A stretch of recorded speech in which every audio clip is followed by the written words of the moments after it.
J'aime la chasse, l'émission de promotion de la chasse et de la ruralité. Bonsoir à tous, je suis ravie de vous retrouver pour cette nouvelle émission. Avant de démarrer, nous tenions à vous remercier pour les records d'audience de notre émission de dimanche dernier où nous avions le plaisir de recevoir le président Willy Schran. Pour ceux qui ne l'auraient pas vu, vous pouvez la retrouver sur notre chaîne YouTube J'aime la chasse TV. Ce soir, j'aurai le plaisir d'être accompagnée, bien entendu, de Denis et Patrick. Nous sommes ensemble pendant 1 heure. C'est parti. Au sommaire de l'émission de ce soir, les actualités chasse. Nous reviendrons sur l'agression d'un lieutenant de louveterie lors d'une battue et sur la peine reçue par son agresseur. Nous parlerons des louvetiers confondus avec des braconniers en Franche-Comté. Nous découvrirons une palombière tenue par des femmes de 3 générations en Gironde.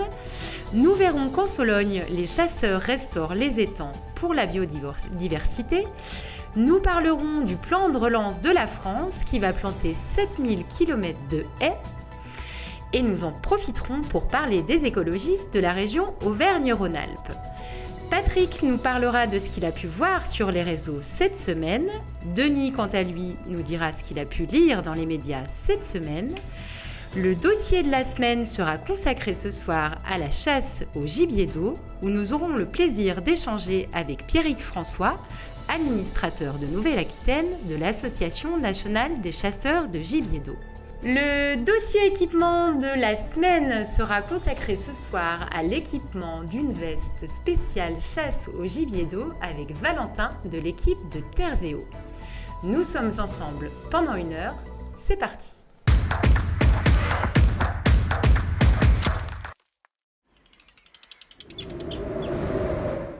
Patrick, tu voulais nous parler de la peine reçue par l'agresseur du lieutenant de louveterie lors d'une battue il y a déjà quelques mois. Et oui, l'histoire, un lieutenant de louveterie avait été agressé pendant une battue administrative en février dernier.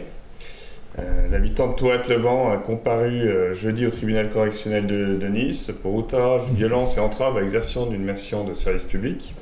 Et il a été condamné à 6 mois de prison ferme, plus une lourde amende. En février dernier, une battue administrative s'organise. Le lieutenant de louveterie est présent sur un chemin.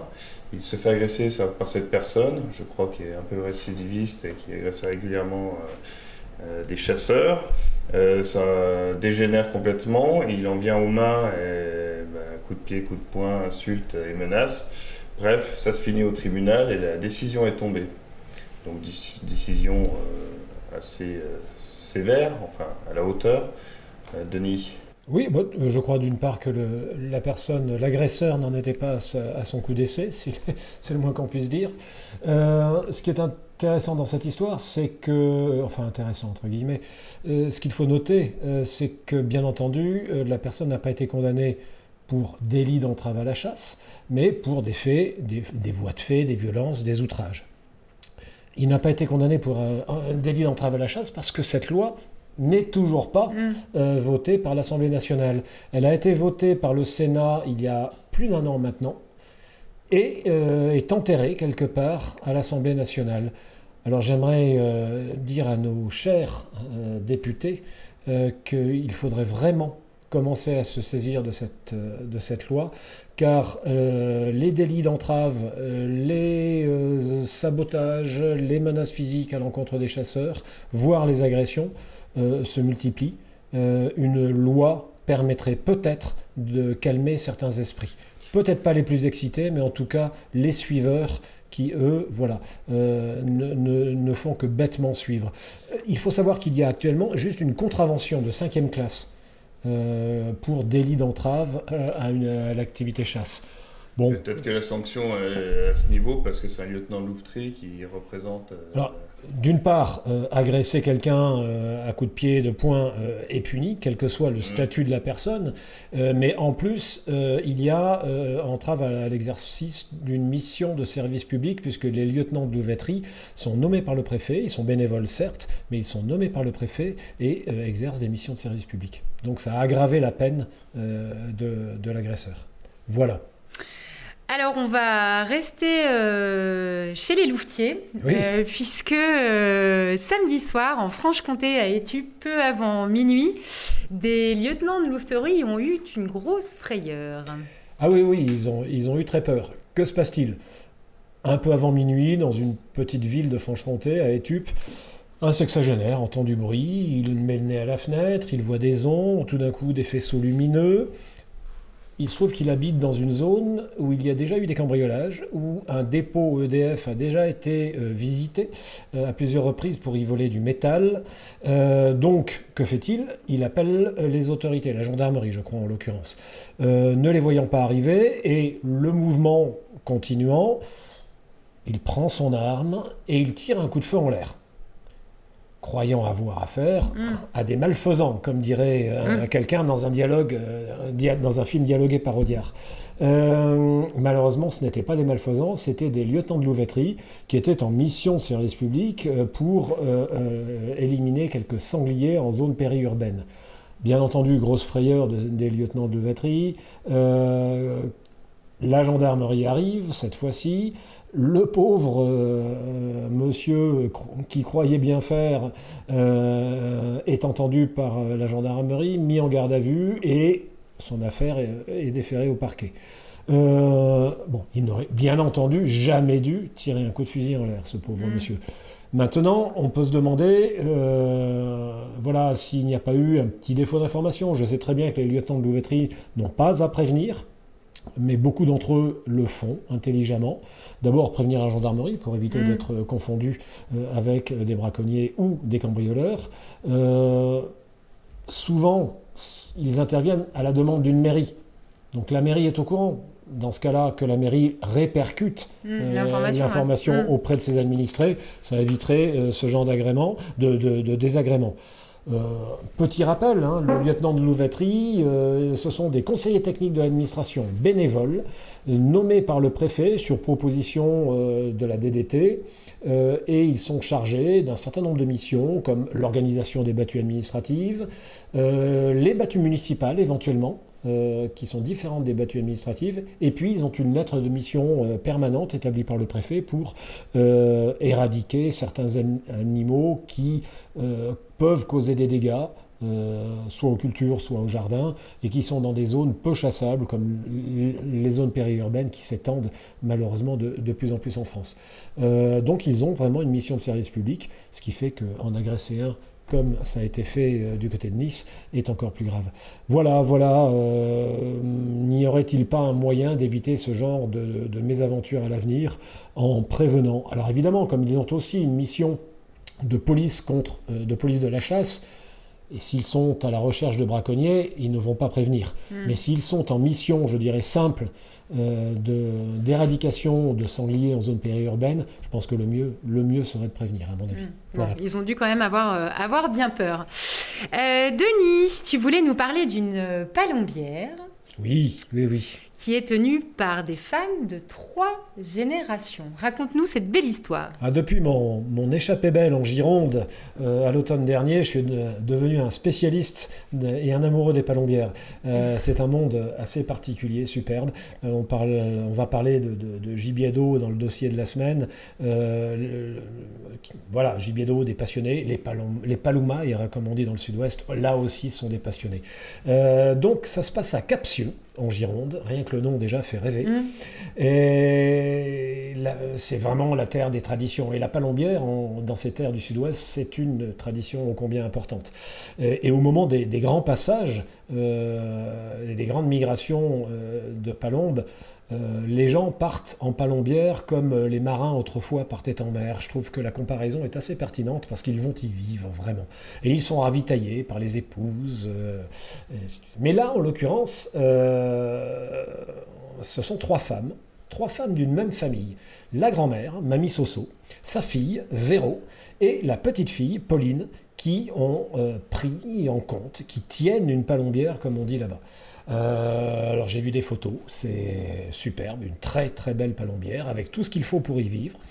et construite par le mari de Mamie Soso, il y a déjà de nombreuses années, et par son fils, et maintenant ce sont ces 3 femmes qui tiennent la chose. Et d'après ce que j'ai pu voir, elles le font vraiment très bien, et elles n'oublient pas ces à côté, parce que la palombière, c'est l'attente des migrateurs, c'est l'attente des palombes, mais c'est aussi, voilà, on est en palombière, on y vit. On y mange, la gastronomie n'est pas oubliée.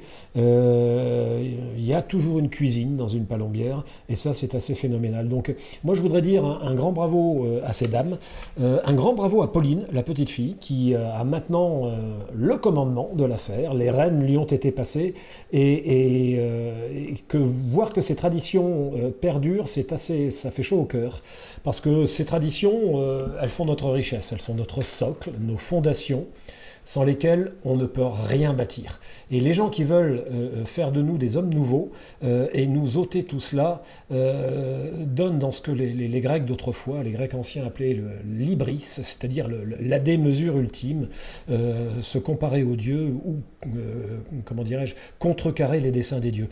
Donc non, restons-en à nos traditions, respectons-les, faisons-les vivre, et puis portons-les dans l'avenir et ne tombons pas dans les délires de l'homme nouveau, coupé de ses racines. Bon, c'est une belle transmission intergénérationnelle en tous les cas. Patrick, tu voulais nous parler de la Sologne et des chasseurs qui restaurent les étangs pour la biodiversité. Alors, je vais juste envoyer la balle à Denis, parce que la Sologne, c'est sa chasse gardée, mais Denis, la Fédération du Loir-et-Cher lance des programmes intéressants, et je voulais que Denis nous en parle. Oui, un beau programme. Alors, un beau programme à la fois parce que ça se passe en Sologne, cette belle terre, et puis aussi parce que c'est extrêmement intéressant, à la fois en résultats sur le terrain, qui seront concrets bientôt, mais aussi comme, je dirais, leçon à donner à nos détracteurs. La Fédération de chasse du Loir-et-Cher a entrepris un énorme travail de remise en état des étangs, et Dieu sait si la Sologne en recèle, et en coopération, en collaboration avec les propriétaires. En gros, il s'agit d'aider à la restauration des biotopes, à l'entretien de ces étangs, pour y préserver 2 espèces. Alors, l'une d'entre elles s'appelle le fluteau nageant, c'est une plante qui est assez jolie, et puis l'autre, c'est un oiseau qui s'appelle le butor étoilé, qui est un très bel oiseau, qui n'est pas une espèce chassable. Et là, je tiens absolument à le préciser, les chasseurs investissent pour protéger une espèce non chassable. Voilà. À bon entendeur, salut. Tu fais bien de le souligner. Nos petits amis, les oiseaux qui ne nous aiment pas.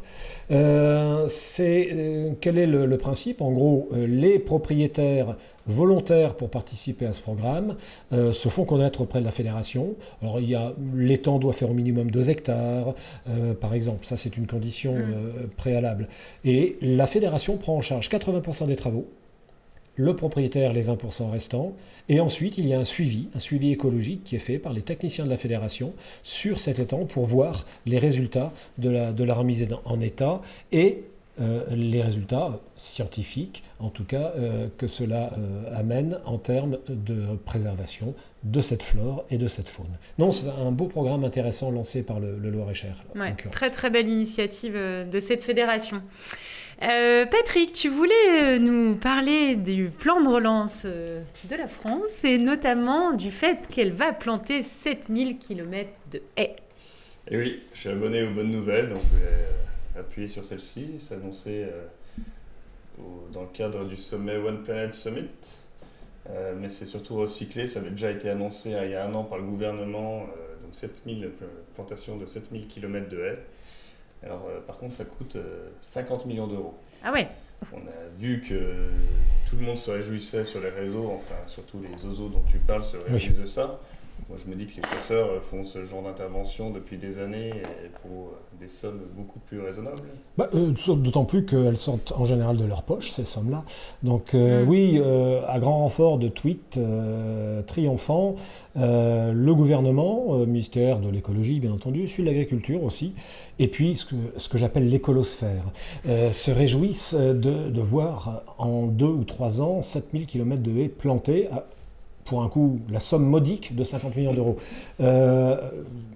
Bon, c'est bien de replanter des haies, de prendre conscience à haut niveau de l'État qu'elles sont indispensables à la biodiversité, mais ça, c'est quelque chose que les chasseurs savent depuis longtemps, qu'ils mettent en œuvre depuis longtemps, et ils n'ont pas besoin de 50 millions d'euros ou de 900 000 euros de subvention comme la LPO. Et l'écolosphère se manifeste moins quand c'est les chasseurs qui plantent les haies. Exactement. Par contre, il y a un effet pervers, justement. On pousse dans l'écolosphère à manger moins de viande, comme voilà, la consommation de viande chute un peu, les agriculteurs modifient leurs habitudes, donc on passe d'une agriculture d'élevage, où il y a des haies, puisqu'il faut des champs, des pâtures et des haies, à une agriculture, je dirais cette fois-ci, de production agricole, et dans ce cas-là, on coupe les haies. Donc le fait de manger moins de viande est paradoxalement moins bon pour la biodiversité, puisque les agriculteurs coupent des haies en changeant leurs habitudes agricoles. Bon. Encore des remembrements, là il y avait une polémique dans l'Ouest. Exactement, en Pays de Loire, il y a encore des haies qui sont arrachées. Donc les chasseurs, et on le voit à l'écran, on plante et entretiennent 20 000 km de haies par an, et on ne voit pas de tweet du ministère de l'écologie pour féliciter les fédérations de chasseurs qui s'en occupent. Voilà. Patrick, on passe à ta chronique en direct des réseaux, j'espère. Je tiens à te rappeler que tu nous avais fait tu t'étais lancé une promesse pour cette nouvelle année. Une bonne résolution. Une bonne résolution, pardon, d'être vraiment sur du positif. Alors j'espère que tu vas avoir tenu ta résolution. Eh bien pas du tout. Ça a été une semaine, la semaine dernière j'étais qu'aux bonnes nouvelles, mais voilà, je suis obligé de me relancer. Tu t'adaptes. Voilà, bon, la première chose sur les réseaux cette semaine, personne n'a pu y échapper.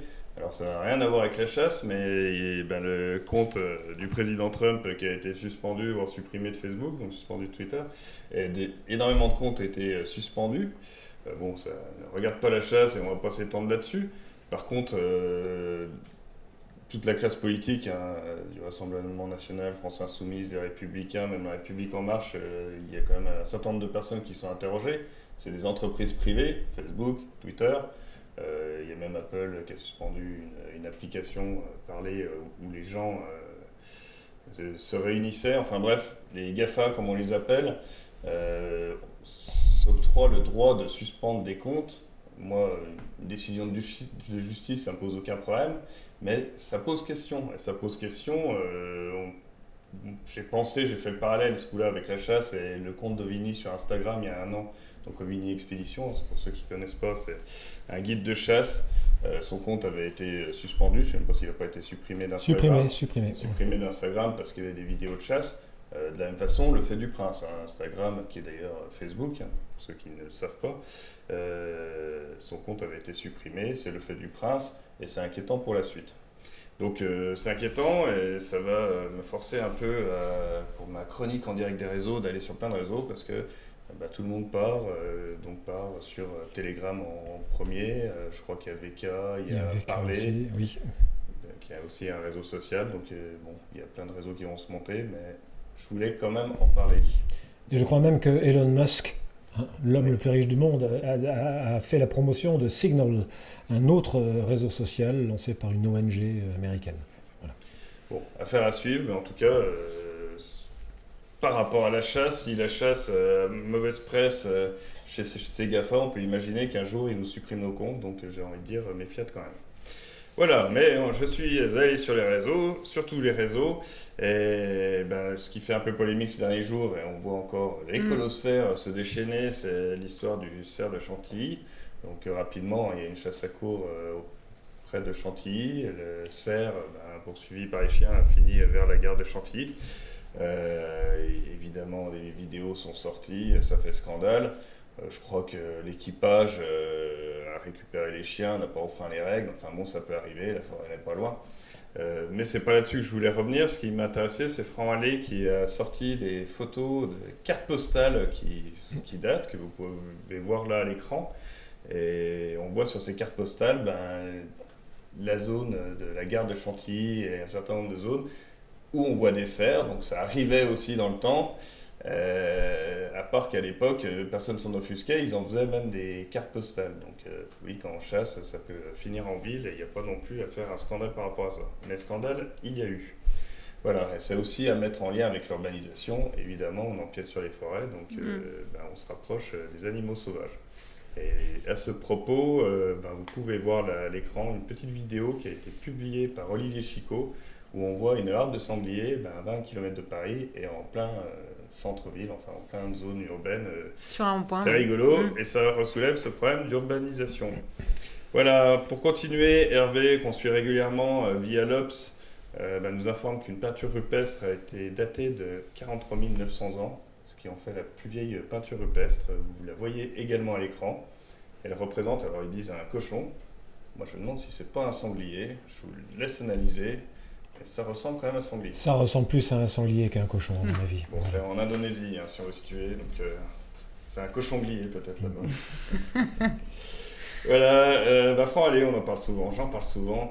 Relais le Midi Libre qui nous informe que la société de chasse La Saint-Hubert Candiargoise, donc de Candiargues, dans l'Hérault, a fait du nettoyage, a nettoyé une zone humide. Je tenais à les féliciter. Et enfin, pour ma conclusion, Ava Compiègne, vous voyez la photo aussi, se félicite. Donc Ava, vous connaissez ce groupuscule anti-chasse. Les veneurs les connaissent que trop bien. Ils se félicitent d'être 2 fois plus nombreux que la semaine précédente. Vous voyez la photo. Ils doivent être 10 au lieu de 5. On les félicite vraiment. Je ne sais pas si c'est une réunion nationale, mais tout ça pour emmerder les veneurs. Félicitations à eux. Continuez. Voilà pour ma petite chronique. Merci Patrick. Denis, on passe à ta chronique, les brèves du chasseur. Les brèves du chasseur. Je voudrais commencer par une petite piqûre de rappel. C'est à la mode les piqûres, parce qu'on n'arrête pas de nous parler de vaccins en ce moment. Petite piqûre de rappel. C'est quelque chose qui date déjà un petit peu. J'avais relevé dans TLM, c'est un journal de la région lyonnaise, où on faisait mention du fait que le groupe écologiste à la région Auvergne-Rhône-Alpes s'offusquait de subventions accordées par la région aux chasseurs. Donc évidemment, la présidente du groupe écolo à la région, Fabienne Grébert, dans certains tweets incendiaires, s'attaquait à Laurent Wauquiez à ce sujet-là, et ces tweets laissaient supposer que la subvention, la région, subventionnait les cartouches et les agapes des chasseurs, bien entendu. Bon, alors, j'aimerais rectifier le tir et dire à cette chère dame qu'il faudrait qu'elle poursuive ses études un petit peu, qu'elle plonge un petit peu plus dans les dossiers. On voit à l'écran ce à quoi servent ces sommes. Comme vous le voyez, il s'agit d'éducation à la nature pour les enfants, de suivi de la faune, d'aménagement des axes routiers avec des piquets anti-collision, d'achat de miradors pour pouvoir avoir des tirs plus fichants et donc plus en sécurité, et ainsi de suite, ainsi de suite. L'aménagement de haies, de jachères aussi faunistiques. Il y a déjà plus de 5800 hectares de jachères faunistiques qui ont été plantés grâce à ces sommes-là. Enfin, un ensemble de choses qui sont liées à la biodiversité, à la protection des axes routiers et à l'éducation à la nature des enfants. Donc, je voudrais rassurer cette chère dame en disant que cet argent est bien utilisé. Les pseudo-écologistes sont très gênés dès qu'on parle de biodiversité. Ils ne veulent pas entendre que les chasseurs s'intéressent à la biodiversité. Ah non, ça ne rentre pas dans leur esprit un peu trop binaire. Les gentils, les méchants. On va leur rappeler régulièrement. Voilà, on est là pour le rappeler. Ensuite, une petite pétition. J'ai relevé ça dans Ouest France. Une activiste animaliste lance une pétition contre les mauvais traitements qu'un agriculteur infligerait à ses vaches. Ni une ni deux, la préfecture se saisit de l'affaire, envoie une enquête, des vétérinaires se rendent sur place, et compte rendu, et comme on dit à l'armée, race, rien à signaler. Tout va très bien, Madame la Marquise et Madame l'animaliste. Si ce n'est que ça soulève quand même plusieurs questions. Comment une pétition aussi ridicule a-t-elle pu recueillir 100 000 signatures ? ce qui permet de relativiser un petit peu les pétitions et les sondages que nous lancent les OZO à longueur d'année. 115% des Français sont opposés à la chasse, ils arriveront bientôt à ces chiffres-là, j'imagine. Ça montre aussi que la crédulité des gens est sans borne et que, voilà, il faudrait peut-être savoir raison garder. Ça m'a rappelé aussi les accusations de maltraitance animale de Bobo qui ment à propos du Puy du Fou. Accusations qui ont bien entendu été démenties par le Puy du Fou et avec des soigneurs, des vétérinaires, des visiteurs, des gens qui ont travaillé, qui n'y travaillent plus. Tout cela ont témoigné du bon traitement des animaux au Puy du Fou, ce dont je ne doute absolument pas. Bon, on sait très bien qui a lancé cette affaire-là. Il était un peu loin des projecteurs, le petit Bobo. Passer de France 2 à France 5, je sais, c'est dur, je compatis. Et puis, il y avait aussi le fonds de commerce habituel de la propagande animaliste contre l'utilisation des animaux ou le mauvais traitement soi-disant infligé aux animaux. On l'a moins entendu à propos du zoo de Pont-Scorff, puisqu'il en était le parrain. Mais là, il y a des dizaines d'animaux qui sont partis à l'équarrissage, mais là, on ne l'a pas entendu. Et puis, je pense qu'il y avait aussi, derrière cette attaque, une arrière-pensée vraiment politique. Attaquer le Puy du Fou, c'est attaquer quelque chose qui nous relie à notre passé, qui valorise notre passé et notre histoire et nos traditions. Donc là, encore une fois, attaquer ce qui valorise notre passé et notre histoire, c'est contribuer à créer l'homme nouveau, l'homme sans racines, l'homme malléable pour tous les totalitarismes qui viendront. Donc je pense que les accusations de Hugo Clément avaient ces trois objectifs. Dernière petite chose vue dans la presse, alors là c'est un journal allemand qui m'a mis la puce à l'oreille et je suis allé voir donc le journal australien auquel il faisait référence. Le gouvernement australien a décidé de supprimer les avantages fiscaux d'organisations et d'associations animalistes extrémistes.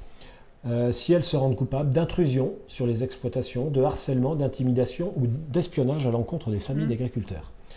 Et dans un communiqué là, du 13 décembre, le ministre de l'Agriculture australien, David Littleproud, se félicite de l'adoption de ces mesures. On voit son communiqué de presse actuellement à l'écran. C'est quelque chose, à mon avis, dont pourrait s'inspirer le gouvernement français. Alors je me propose de leur envoyer ce communiqué de presse, voir la loi australienne, de leur traduire. Ça peut paraître nécessaire s'ils parlent anglais aussi bien que Anne Hidalgo, mais j'aimerais vraiment que des organisations pour ne pas les nommer, comme L113, L114, L214 plutôt, et d'autres, se voient retirer les avantages fiscaux. Parce que quand on fait des dons à ces gens-là, à ces organisations-là, on a un avantage fiscal. C'est une aide déguisée à ces organisations-là. Donc je pense qu'il faudrait peut-être s'en inspirer, parce qu'ils se rendent coupables de harcèlement, d'intimidation, de violence et d'intrusion. Pour être très clair, c'est-à-dire qu'ils sont financés partiellement par nos impôts. Ils sont partiellement financés par nos impôts. Donc voilà, je voulais, avec cette nouvelle du bout du monde, j'aurais souhaité que notre gouvernement s'en inspire. Okay. Voilà. Indeed. Bon, on passe maintenant à notre dossier de la semaine.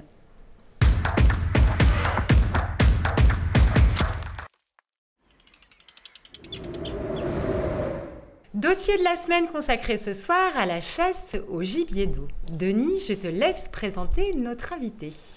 Oui, mais nous avons le plaisir et l'avantage de recevoir Pierrick François, membre éminent de la NCGE, représentant de la NCGE pour la Nouvelle-Aquitaine et membre aussi du comité scientifique de la NCGE.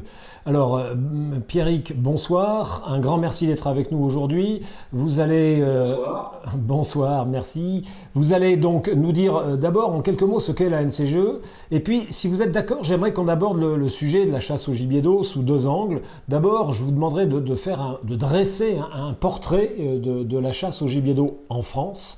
Et ensuite d'évoquer malheureusement les problèmes que cette chasse peut rencontrer aujourd'hui. Est-ce que ce programme vous convient ? C'est parfait et c'est avec plaisir que je suis avec vous sur ce plateau aujourd'hui. Donc, en quelques mots, je dis quelles étaient vos fonctions au sein de la NCGE. Est-ce que vous pourriez nous dire, moi j'ai bien entendu, depuis longtemps entendu parler de la NCGE, d'abord un très beau logo, il faut bien le reconnaître, un site internet qui est remarquable. On voit ici à l'écran là, une copie d'écran de la page d'accueil du site internet. C'est un site qui fourmille d'informations concernant les oiseaux, la chasse, le DPM, le DPF. C'est très très riche et là bravo, je vous félicite, il y a un travail remarquable qui est fait. Alors la NCGE, sa vie, son œuvre, en quelques mots s'il vous plaît Pierrick. Eh bien écoutez, la NCGE c'est une vieille structure. La NCGE c'est l'Association nationale des chasseurs de gibier d'eau. C'est une association qui a pour but la défense des chasseurs de gibier d'eau, la défense de leurs pratiques, donc de ses adhérents, de ses adeptes, mais également, depuis de nombreuses années maintenant, la défense de l'environnement, des zones humides et de la biodiversité que nous, chasseurs, protégeons au quotidien. Alors, la NCGE aujourd'hui représente environ 4500 adhérents de chasseurs et nous avons des représentants sur l'intégralité du territoire métropolitain et des adhérents sur l'intégralité du territoire avec des administrateurs comme moi qui suis administrateur de Nouvelle-Aquitaine, plus particulièrement en charge du département de la Charente-Maritime. J'en profite pour glisser un petit mot chauvin sur cette belle région Nouvelle-Aquitaine et le département de la Charente-Maritime qui sont une région et un département fort de la chasse du gibier d'eau. Mais plus globalement, nous intervenons sur l'ensemble du territoire national, également un petit peu sur des dossiers en Outre-mer. Ça nous est arrivé d'intervenir notamment dans le soutien à la Martinique qui nous avait sollicité il y a quelques années. Et globalement, j'entendais à l'instant, et je vous en remercie, que vous félicitiez un petit peu le site internet et le contenu d'information qui s'y trouve. Il faut rebondir de deux manières là-dessus. Une première, c'est que aujourd'hui, les éléments de communication sont extrêmement intéressants et importants dans la chasse et dans la société en général. Et globalement, la chasse du gibier d'eau est tellement riche de diversité qu'il est assez légitime et assez normal d'avoir un contenu important et diversifié sur notre site internet. Oui, en effet. Définir la chasse du gibier d'eau, c'est assez compliqué parce que c'est une chasse qui est riche de ses territoires, riche des espèces chassables, riche des modes de chasse que l'on y pratique. Et puis alors, riche de ses passionnés, parce que j'ai rarement rencontré des gens aussi passionnés que dans ce mode de chasse-là, la chasse du gibier d'eau, quand on est chasseur à la tonne, à la hutte ou au gabion. Mais là, vraiment, c'est un mode de vie complet, une passion qui englobe tout d'une vie quotidienne. Je crois qu'en France, il y a... En fait, ce ne sont pas les gros bataillons des chasseurs, les chasseurs de gibier d'eau. Je crois que c'est 12 ou 13% qui se revendiquent chasseurs de gibier d'eau. Alors, il y a des amateurs comme moi qui vont de temps en temps à la passer au canard. J'ai une science qui est tout à fait limitée. On m'a offert il y a peu le superbe livre du docteur Rocher, La chasse des canards, que vous devez connaître bien entendu. Oui. C'est celui de la dernière édition paru chez Versicolor qui est superbe. Mais voilà, ma science se limite peu ou prou à quelques passés au canard et à ce livre. Pour moi, c'est vraiment une chasse d'une richesse et d'une diversité assez phénoménale. On pourrait peut-être commencer par parler des espèces chassables en France.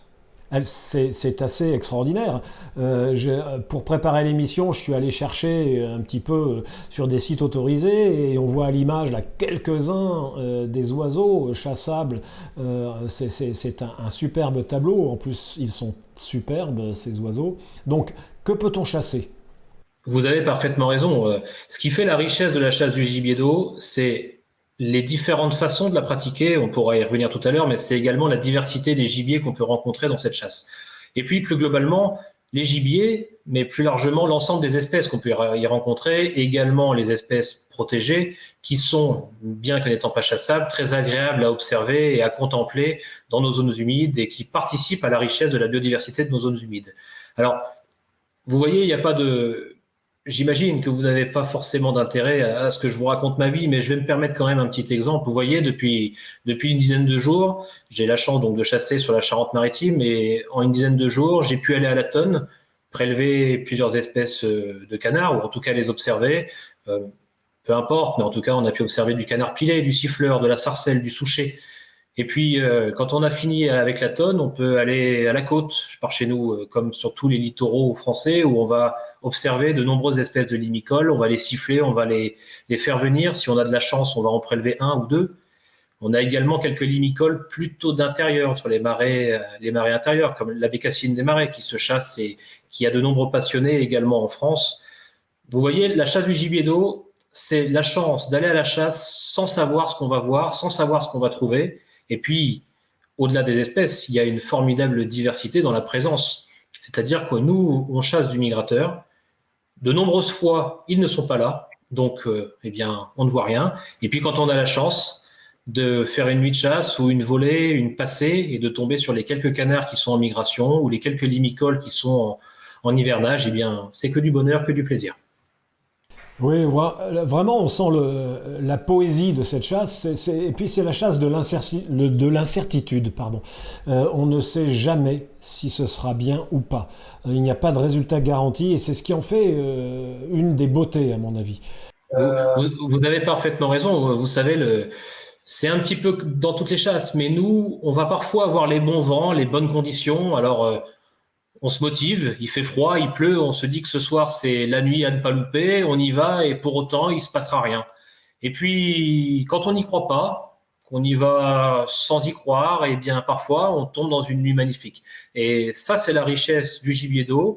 Plus globalement, la richesse des migrateurs. Je pense également à nos amis bécassiers qui vivent un petit peu la même chose, avec parfois des grandes marches infructueuses et parfois des magnifiques matinées de chasse. Quel mode de chasse ? Alors, ils sont riches, ils sont nombreux, ils sont variés, ils recèlent autant de passionnés les uns que les autres. Alors, je ne vais pas rentrer dans des querelles linguistiques régionales, mais on pourrait peut-être commencer par la tonne, le gabion, la hutte. Comme ça, je crois que je n'ai oublié personne, aucune région de France ne sera vexée. Vous n'avez oublié personne et vous me pardonnerez si par abus de langage je ne parle que des tonnes, parce que c'est vrai que dans le sud-ouest nous on parle de tonnes. J'essaierai de parler des huttes et des gabions, mais si j'en oublie, vous voudrez bien me pardonner.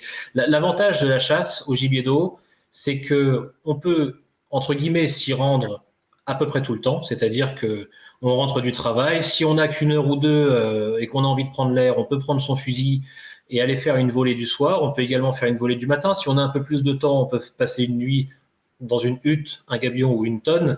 La diversité est formidable. Et ce qui fait la diversité des modes de chasse, cette diversité est créée par la diversité des paysages et des marais qui bordent la France. La France est un pays riche de ses paysages, riche de ses populations et riche par diversité. Aujourd'hui, quand vous allez à la chasse dans le Nord-Pas-de-Calais, c'est complètement différent d'aller en Charente-Maritime, en Méditerranée ou dans d'autres départements. Et la diversité des paysages et des zones humides crée la diversité des chasseurs. Autre type de chasse, il y a la fameuse passée qui peut vraiment procurer des moments d'une poésie et d'une intensité assez fabuleuse. Moi, parmi les plus beaux souvenirs de chasse que j'ai, c'est des passées au canard au bord d'un étang un soir d'hiver avec mon père, quand j'étais encore tout jeune chasseur. C'est sensationnel, la paix du soir, et puis tout d'un coup, le bruissement des ailes des canards qui arrivent. La passée, c'est à peu près pratiqué partout en France. La passée est pratiquée partout, puisque vous savez qu'il n'y a que quelques départements qui sont autorisés à la chasse de nuit.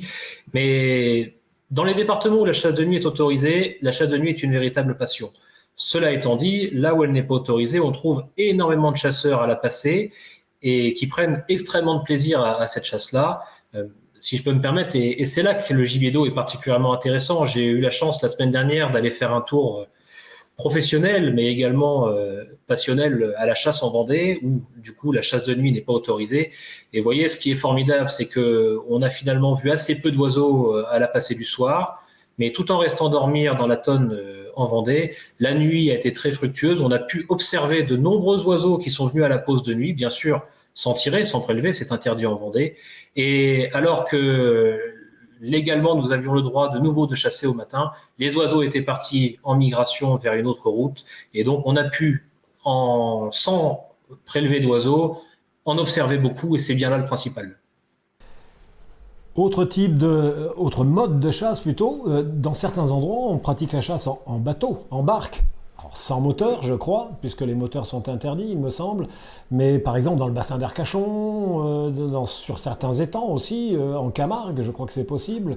Est-ce que c'est quelque chose qui se pratique sur le littoral charentais aussi ? Alors en Charente-Maritime, non, ou alors je n'en suis pas informé, ce qui signifie que ça reste une chasse vraiment minoritaire. Non, c'est pas forcément un mode de chasse par chez nous. Par contre, c'est un mode de chasse qui est très intéressant. Vous citiez notamment le bassin d'Arcachon. Oui, c'est pratiqué un petit peu dans ce secteur-là, mais ce qui me vient surtout en tête, c'est tous les chasseurs du domaine public fluvial, le DPF, avec notamment des lots qui sont loués sur les grands fleuves. Je pense notamment au lot de la Loire, avec des chasseurs qui font des descentes en canoë pour aller prélever quelques canards sur les rivières. C'est un mode de chasse que je ne connais pas. Comme on l'évoquait tout à l'heure, la chasse du gibier d'eau est tellement diversifiée qu'il en devient presque difficile de connaître tous les secteurs et tous les modes de chasse qui sont pratiqués en France. Cela étant dit, c'est magnifique, c'est une chasse en bateau traditionnelle qui permet de prélever quelques oiseaux. On est loin de la destruction. C'est vraiment, encore une fois, un beau type de chasse. Et puis, au final, il y a aussi la chasser, comme on dit, à la botte ou devant soi. Et puis, il y a les levées d'étang aussi qui peuvent procurer des beaux envols parfois. Voilà. Je crois que quand on est chasseur de gibier d'eau, et en particulier dans certaines régions de France, la passion qui l'emporte presque sur la chasse, c'est les appelants. L'élevage de ces appelants et le choix de ces appelants. Est-ce que vous-même vous pratiquez ? Est-ce que vous avez vos appelants et que... Oui, parce que assez rapidement, quand on commence à se lancer dans la chasse du gibier d'eau, on s'aperçoit que la détention d'appelants devient presque obligatoire. Et surtout, c'est un tel plaisir d'emmener ces appelants à la chasse qu'il est difficile de s'y soustraire. Pour ma part, moi, j'ai environ 60 appelants répartis en plusieurs espèces, quelques oies cendrées, des sarcelles, des colverts, des siffleurs, des canards pilés, un couple de chippeaux. Vous voyez, et la détention des appelants, c'est une partie intégrante de la chasse au gibier d'eau et du chasseur de gibier d'eau. Vous voyez, il ne vous viendrait pas à l'idée, par exemple, de parler des bécassiers sans de parler de leurs chiens. Et ben nous, chasseurs de gibier d'eau, on a nos canards, on les aime, on les bichonne toute l'année et pour les emmener à la chasse et pour partager un bon moment avec eux, parce que sincèrement, le bruit de ces appelants, quand on a un vol de canard, un vol de sarcelle qui est dans le ciel au-dessus d'une installation de chasse, le coup de gueule, comme on dit chez nous, de nos canards, c'est formidable à vivre. Et là est toute l'émotion. Le tir de l'oiseau en tant que tel, c'est secondaire. C'est pas la réussite principale du sauvaginier et du chasseur de gibier d'eau. Moi, ma réussite, c'est de mettre mes appelants de sorte qu'ils chantent et d'arriver à faire poser un migrateur et de tromper sa vigilance. Qu'il faut y rapprocher d'une belle menée ou d'un bel arrêt pour son chien. Oui, voilà. Ou alors, c'est le même plaisir pour les paloumaïrs, pour les palombiers, qui arrivent à faire poser les ramiers grâce à leurs appelants dans leur palombière du sud-ouest. C'est là que réside tout l'art, en définitive. Bon, tout à fait. Pour se rendre compte de ça, il faut aller faire une visite au salon de Cailleux-sur-Mer début juillet, où il y a notamment une bourse aux appelants, des concours de chant d'appelants. Enfin, moi je suis pas chasseur de gibier d'eau, mais j'y suis allé et c'est fort intéressant. Malheureusement, ça a été annulé l'année dernière. Et oui, malheureusement. Ça reviendra cette année. Ben voilà, nous avons un portrait, je l'espère, assez exhaustif de la chasse au gibier d'eau en France. J'aimerais qu'on fasse un petit break avec vous, Pierrick, pour passer quelques extraits d'une interview que j'ai réalisée hier auprès des représentants du collectif des chasseurs en colère de la baie de Somme. Une très belle baie, une belle région. Vous savez sans doute que depuis 3 mois maintenant, il y a un mouvement de mauvaise humeur et de colère qui est vraiment très important chez ces chasseurs, car ils estiment que les mesures gouvernementales concernant les chasseurs de gibier d'eau sont assez injustes. Ils ont un certain nombre de revendications. Dans ce premier extrait qu'on va écouter maintenant, ils présentent un peu qui ils sont et quels sont les buts et les revendications de leur collectif. Bonsoir à tous. Ravi de vous avoir avec nous. Est-ce que vous pourriez d'abord nous dire qui vous êtes et pourquoi ce collectif existe? Alors bonsoir. Bonsoir. Alors tout simplement, on a créé un collectif. Donc maintenant, ça fait environ 3 mois que ça dure. Ce collectif, on l'a créé pour une chose. On n'a pas eu de communication avec nos présidents de fédérations, présidents d'associations, etc. sur le transport de nos appelants. Alors nos appelants, donc, ce sont nos canards qu'on va attacher pour aller pratiquer notre chasse au gibier d'eau, donc à la hutte, ou gabion, à la tonne, etc. Et donc, vu qu'on n'a pas de nouvelles de nos présidents, on a créé ce collectif pour qu'on puisse perdurer et continuer à chasser coûte que coûte, malgré tout, malgré les circonstances, à la chasse. Donc, on est aujourd'hui environ 2500 à adhérer au collectif. Dans les extraits suivants, ils nous présentent ensuite les raisons exactes de leur colère avec leurs 3 principales revendications. Évidemment, le transport des appelants. J'ai cru comprendre vous aviez un certain nombre de revendications, principalement 3. La première étant le transport des appelants qui vous est interdit. Donc, est-ce que vous pourriez m'en dire un petit peu plus? Oui, tout à fait. Donc, pour le transport des appelants, on a du mal à comprendre, c'est qu'en fait, aujourd'hui, on peut apporter des milliers et des milliers de volailles. On peut aller au premier magasin animalier du coin, sortir avec 4 poules et puis les transporter normalement. Nous, pour chasseurs au gibier d'eau, il est complètement interdit de transporter nos appelants. Donc, on a proposé plusieurs solutions. Donc, faut savoir qu'aujourd'hui, il existe un vaccin. Le vaccin, pour l'instant, on comprend pas pourquoi nous, on ne peut pas l'utiliser. Ensuite, il a été prouvé A plus B que le virus ne pouvait pas se propager dans l'eau saline. Et n'est pas transmissible à l'homme. Donc nous, on a du mal à comprendre aujourd'hui pourquoi on nous interdit de transporter nos appelants. Et à savoir que nos canards ne sont pas montés les uns sur les autres. Ils sont quand même dans des parcs qui sont propres, ils sont désinfectés, de l'eau qui est échangée en continu. Donc ils sont pas comme dans les grandes usines, comme dans les gavages dans le sud-ouest où là on comprend que c'est compliqué, mais nous c'est pas le cas du tout. Et dès qu'on voit qu'on a un oiseau qui est un peu malade ou quelque chose, on essaie de faire quelque chose. On va voir le vétérinaire, on isole, on s'en préoccupe de nos bêtes. On est les premiers sentinelles à être sur le terrain et détecter justement l'oiseau qui pourrait être un cas suspect de grippe aviaire. La deuxième revendication est plus sensible et peut-être un peu plus embêtante car il s'agit des contrôles de l'OFB qu'ils jugent excessifs, parfois agressifs et parfois même violents. Ils ont subi, disent-ils, un harcèlement de la part de l'OFB qu'ils jugent injustifié et excessif. Il y a un problème, je crois, lié au contrôle que vous jugez excessif et parfois un peu trop violent de la part de l'OFB.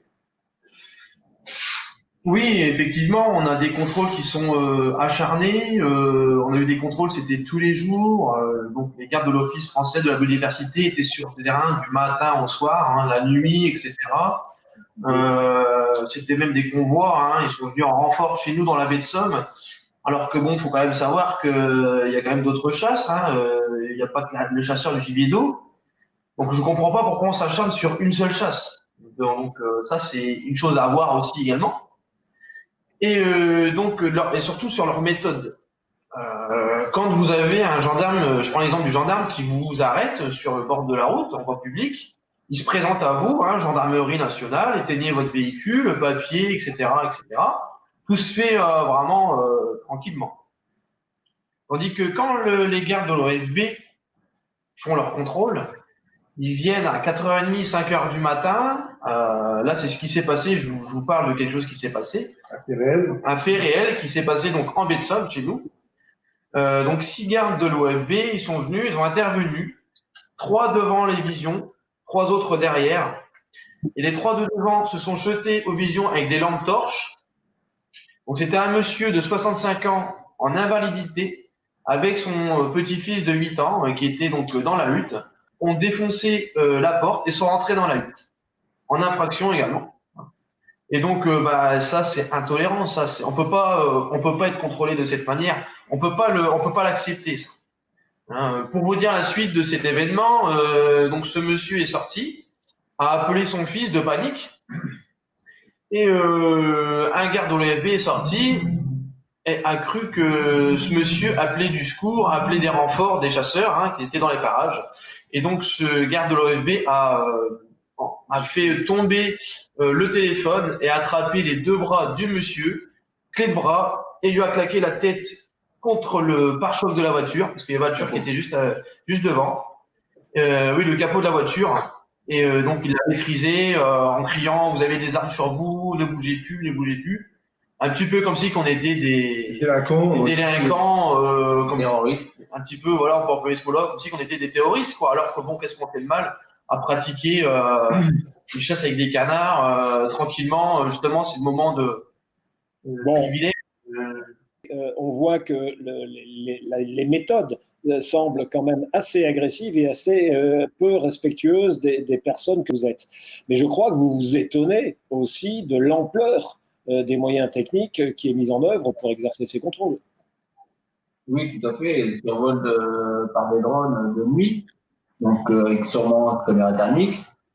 Survol par hélicoptère, le jour où on a fait un rassemblement, 9 camions CRS présents sur les lieux. Environ 150 agents OFB plus gendarmerie rassemblés à tous les ronds-points aux abords de la baie pour réussir à contrôler s'ils veulent faire des appels dans son coffre. Des convois de voitures d'OFB, 7 voitures QFU, avec à peu près 25 agents pour réussir à faire un ou deux contrôles. Après, il faut savoir qu'aujourd'hui, pour tous les contrôles qu'ils ont faits, aujourd'hui, ils ont attrapé peut-être une personne, ce serait vraiment peut-être, et encore, ça reste à définir dans la situation où ça s'est passé. Aujourd'hui, pour tous les contrôles qui ont été faits, il n'y a rien. Ils n'ont rien attrapé. Personne. La dernière revendication des chasseurs de gibier d'eau, mais c'est celle, elle n'est pas limitée aux chasseurs de la baie de Somme, c'est celle de tous les chasseurs de gibier d'eau de France. Ils aimeraient évidemment pouvoir de nouveau chasser, loi en février. Et là, évidemment, tout le monde se bat depuis longtemps pour cela, les instances nationales en particulier, mais rien n'y fait. La directive Oiseau semble bloquer la chose. La troisième, tous les chasseurs de France la connaissent parce que c'est quelque chose qui dure maintenant déjà depuis longtemps. C'est le mois de février, les fameux 28 jours du mois de février pendant lesquels vous aimeriez continuer à chasser, bien entendu. Pouvez-vous m'en dire un petit peu plus ? Donc oui, il n'y a pas de souci. Donc voilà, pour le mois de février, ça reste incompréhensible puisque on a fourni on a fourni plusieurs fois des informations comme les GPS, les radars, les rapports INSEA, les rapports qui disent que la nidification et la reproduction par rapport aux périodes ne se fait pas chez nous, ou pas à la bonne période, pas cette période-là. Aujourd'hui, on a fourni plusieurs infos. Le retour, c'est zéro, nada, on n'a rien, on ne retourne rien. On nous dit juste qu'on n'a pas le droit d'aller à la chasse au mois de février. Et enfin, dans une petite conclusion, ils appellent les chasseurs de France à la mobilisation. Écoutons-les. Alors je pense qu'au vu des circonstances actuelles, la situation est plus qu'engagée.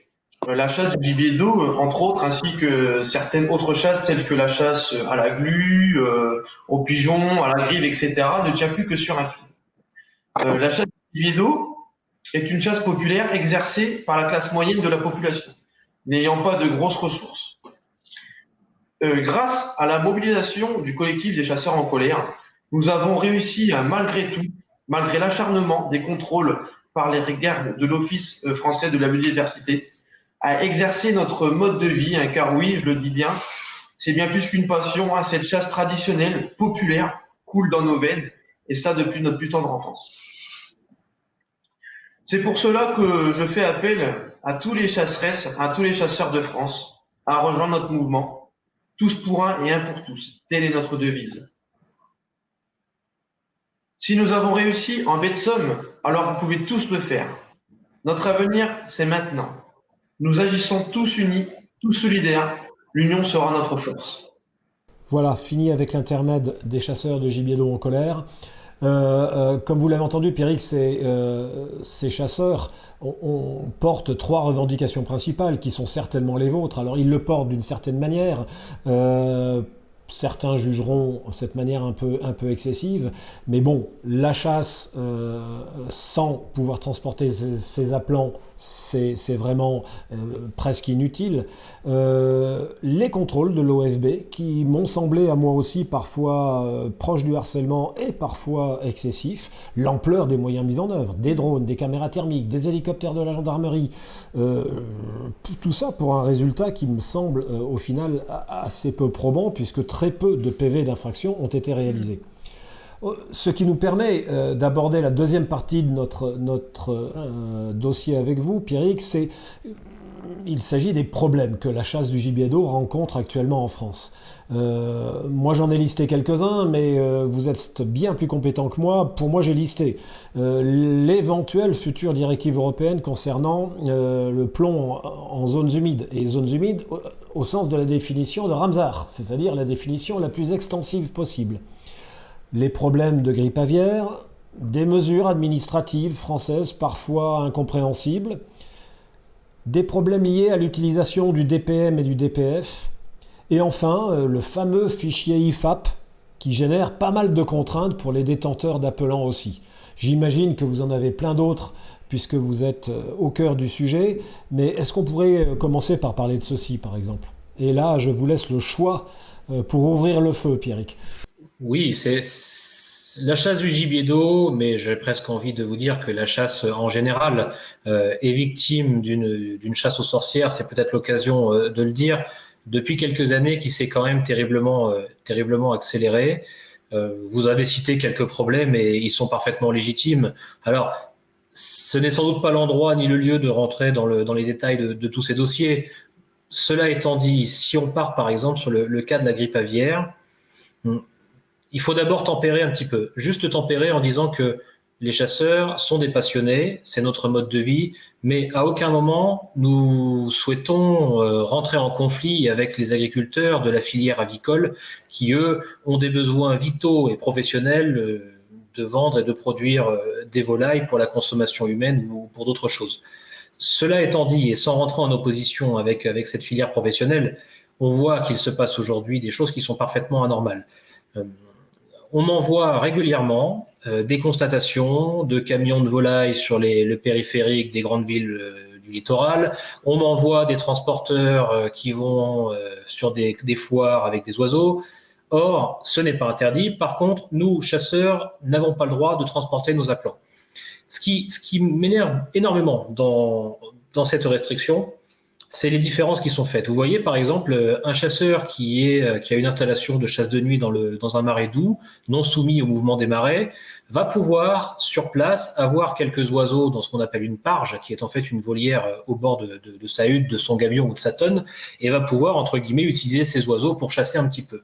Mais il faut penser également à tous les chasseurs du DPF, du DPM, qui, eux, sont soumis à des mouvements d'eau réguliers et qui ne peuvent pas détenir des oiseaux sur place. Et là, en effet, je pense à tous les chasseurs côtiers, la baie de Somme, la baie de Seine et d'autres qui ne peuvent plus pratiquer leur passion parce qu'on n'a plus le droit de déplacer quelques appelants. Sincèrement, reprenons les éléments de la grippe aviaire et toutes les informations scientifiques que nous avons collectées depuis 10, 15, 20 ans dans les milieux scientifiques, dans les milieux sanitaires. Où sont les appelants? Où sont les preuves d'appelants qui transmettent la grippe aviaire? Sincèrement, on n'en connaît pas. Les chasseurs, depuis des années, ont joué le jeu des restrictions, des contraintes. Je pourrais vous montrer éventuellement, moi qui suis détenteur d'appelants, le carnet de détention. On met des bagues à nos oiseaux, on met des pédiluves, on se nettoie, on fait très attention au contexte sanitaire pour nos appelants et nos oiseaux. Donc là, non, trop, c'est trop. On n'a pas le droit de déplacer nos appelants et sincèrement, ça fait partie, c'est une goutte supplémentaire qui fait déborder l'eau du vase. Oui, le cas des appelants est vraiment emblématique de mesures que l'on espère uniquement aberrantes administrativement parlant et pas destinées à harceler les chasseurs, à les décourager et à faire chuter les effectifs. Nous espérons qu'il ne s'agit que d'aberrations administratives. Autre mesure qui n'est pas encore à l'œuvre, mais qui nous pend au nez, puisque nous n'aurions, si le règlement européen était appliqué tel qu'il est écrit en ce moment, nous n'aurions que 2 ans pour nous y préparer, c'est l'interdiction d'utilisation et même de transport de munitions à plomb à proximité des zones humides. Zones humides au sens, encore une fois, de la définition de Ramsar, c'est-à-dire la définition la plus extensive possible. Et même de détention, non? Oui, de détention, oui, et de transport pendant un acte de chasse. Bon, alors, l'utilisation du plomb pour la chasse autour des zones humides est déjà interdite en France depuis quoi? 6 ans maintenant, il me semble, ou 8 ans? Oui. Voilà, peut-être même plus. Mais là, cette mesure demandée par une sombre instance européenne, voilà, à la demande aussi, bien entendu, pressante d'organisations dites naturalistes, environnementalistes, telles que la LPO, est-ce que ça vous inquiète, vous, à la NCGE? Ça nous inquiète beaucoup et surtout, on ne comprend pas, encore une fois, cette sollicitation et cette demande de réglementation supplémentaire. Vous voyez, on peut parler concrètement. Un chasseur, et ça arrive tous les jours, un chasseur qui va aller en plaine ou au bois ou à la palombe, la bécasse, peu importe, un dimanche en journée, dans le cadre d'une chasse en ACCA, il a du plomb dans sa poche, il se rend dans sa voiture et à la tonne le soir en zone humide, et il serait donc verbalisable, entre guillemets, d'avoir non pas utilisé, mais être détenteur de cartouches de plomb aux abords ou dans une zone humide. C'est quand même assez incroyable. Les chasseurs ont fait des efforts avec les cartouches de substitution et ont su engager une réforme en utilisant que de l'acier, en effet de la substitution. Qu'on n'utilise pas du plomb, c'est assez rentré dans les mœurs aujourd'hui. Maintenant, entre l'utilisation et la détention, il me semble qu'il y a quand même un pas qui est à ne pas franchir. Et non, stop, arrêtons les réglementations, battons-nous pour que ça cesse. Les chasseurs sont des gens responsables, ce sont des protecteurs de la biodiversité et de leur marais. Arrêtons. Quand on parle du plomb, c'est un sujet qui revient très très régulièrement, notamment dans les médias, avec énormément de contresens qui sont faits. Il suffit aujourd'hui de faire des analyses dans les zones humides de France ou même dans d'autres terrains pour s'apercevoir qu'une grande partie de nos terrains sont contaminés au plomb. Alors bien sûr, quand j'emploie le mot contaminé, dans des proportions qui sont assez négligeables parfois, mais reste encore à prouver que l'impact des chasseurs est légitime. Aujourd'hui, il y a beaucoup plus de pollution au plomb par l'atmosphère, par l'utilisation ancienne des véhicules, par la pollution atmosphérique que par la chasse. Donc arrêtons un petit peu ce procès d'intention, je crois, qu'on fait aux chasseurs et qui ont su vraiment s'adapter et mettre fin à l'utilisation du plomb dans les zones humides. Oui, et malgré cette interdiction du plomb en zone humide déjà ancienne, il y a encore des journalistes locaux, enfin peut-on les appeler des journalistes, comme celui de la Provence il y a 15 jours je crois, qui a sorti ce que je n'oserais appeler un article. Il y aurait 4 millions d'oiseaux contaminés au plomb en Camargue. C'est plus que le tableau de chasse de gibier d'eau national, je crois. Mais là, je pense qu'il faudrait que des instituts scientifiques comme l'ISNEA, comme l'INPCF, et puis les fédérations de chasse demandent un droit de réponse, ou la NCGE, et disent à la direction de ce journal, nous demandons un droit de réponse. Nous sommes mis faussement en accusation. Est-ce que ça ne fait pas partie des prérogatives d'une association comme la NCGE? Alors, ça ne fait pas forcément partie de nos prérogatives, mais ça le pourrait, voire même ça le devrait. En général, c'est plutôt une démarche liée aux administrateurs locaux, c'est-à-dire que moi, par exemple, vous voyez, je gère le côté sud-ouest, je suis très très régulièrement en contact avec les journalistes du journal Sud-Ouest, ça se passe plutôt bien, mais en effet, c'est plutôt une démarche locale. À ce sujet-là, sur la Provence, je vous confirme qu'il y a une demande de réponse qui a été formulée par les chasseurs locaux. Je ne sais pas où ça en est, mais il y a une demande qui a été faite. D'accord, parce que là, c'était énorme. Tout le monde, même des non-chasseurs, ont relevé l'énormité des propos. Je citais à l'instant des instituts scientifiques, ISNEA, INPCF, et dans la présentation courte que j'ai faite de vous, j'ai dit que vous étiez membre du comité scientifique. Une des tâche d'associations telles que la vôtre, c'est aussi de collecter des données. Parce que de toute manière, quand on est chasseur de gibier d'eau, il faut déjà connaître les oiseaux. Entre les différentes espèces, elles sont nombreuses, celles qui en plus sont chassables, celles qui ne le sont pas. Il faut aussi ne pas se priver du plaisir de l'identification d'oiseaux non chassables et du plaisir qu'on a à les voir. Mais la partie scientifique est très très développée chez les chasseurs de gibier d'eau. Je pense que là, vous êtes en avance sur bien d'autres modes de chasse en France. Est-ce que vous pouvez nous en dire un petit mot ? Oui, avec grand plaisir, puisque c'est un domaine qui me tient particulièrement à cœur. On est persuadé, depuis plus d'une dizaine d'années maintenant, que les chasseurs devront témoigner de leur intérêt et de leur impact positif pour continuer à chasser.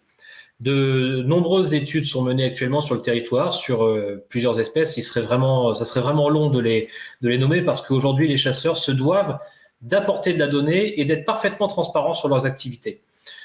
Aujourd'hui, vous voyez, la NCGE s'est engagée dans plusieurs études depuis plusieurs années maintenant. Alors, on peut en citer plusieurs et on pourra revenir dessus, mais nous travaillons en effet avec l'ISNEA, avec l'OMPO sur différentes études.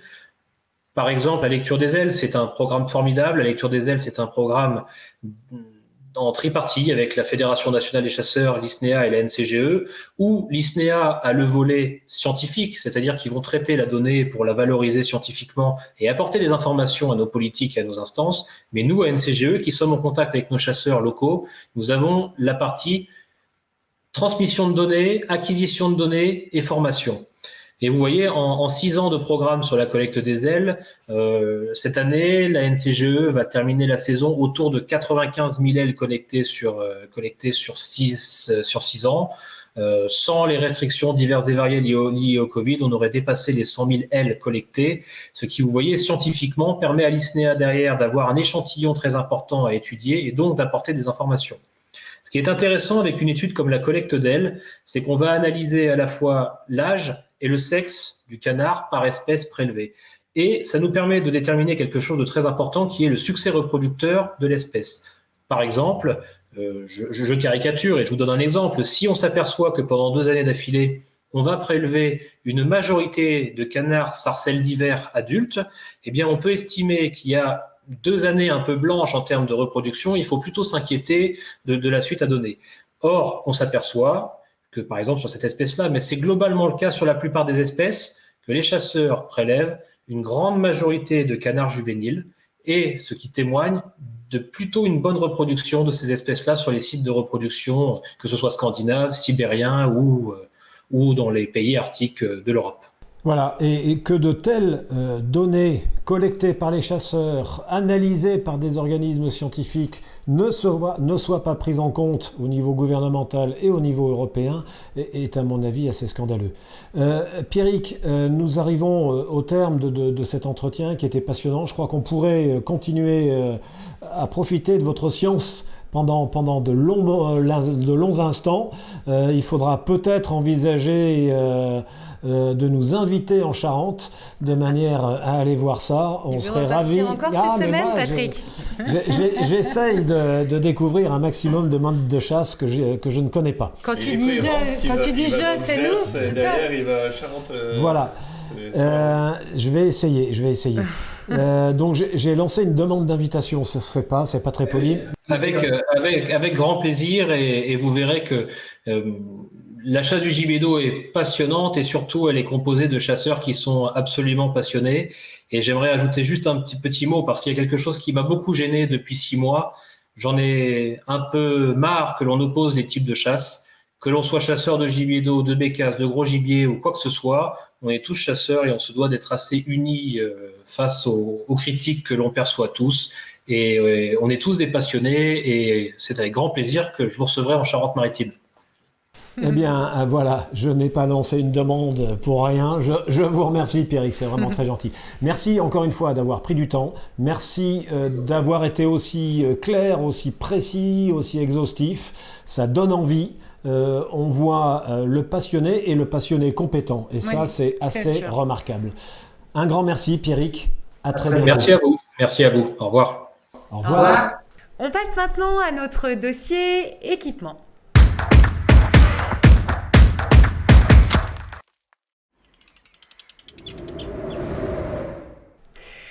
avons le plaisir ce soir de retrouver Valentin de l'équipe Terzeo qui va nous présenter une belle veste de chez Browning qui sera parfaite pour aller au gibier d'eau. Salut Valentin! Salut Amélie, donc tu m'as demandé de te trouver un produit pour le gibier d'eau, donc j'ai pensé à la veste XPO de chez Browning, la nouvelle veste XPO qui reprend les mêmes bases que la XPO qu'on a connue pendant quelques années, qui existait à l'époque en Blaze. Cette fois-ci, Browning l'a déclinée en version Camo Max 5. Donc, elle dispose d'une membrane étanche, coupe-vent et respirante, donc la membrane pré-vente. Et le gros point, c'est qu'il y a une isolation en Primaloft. Ça veut dire que la veste est quand même vachement légère, mais surtout très chaude.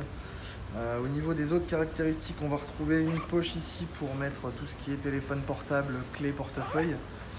On va retrouver 2 poches latérales dans laquelle on pourra venir mettre par exemple un talkie-walkie, mais également un patch réacteur G2 qui permet d'amortir le recul. La veste s'ouvre sur les 2 côtés pour offrir une grande aisance de mouvement. Et on retrouve bien sûr un grand carnet dans le dos. Donc Browning a sorti cette veste XPO, mais également une salopette. Donc cette salopette, pareil, hein, c'est pantalon salopette. On peut dézipper en fait sur la partie haute si on ne veut pas avoir les bretelles. Les mêmes caractéristiques techniques, la même membrane, la même isolation, des renforts au niveau des fesses, au niveau des genoux, au niveau de l'entrejambe. Donc c'est la panoplie vraiment parfaite pour la chasse du gibier d'eau par temps froid. Au niveau de la veste, elle est disponible du S au 5XL au prix de 269 €. Et la salopette existe du 38 au 54 et vaut 189 €.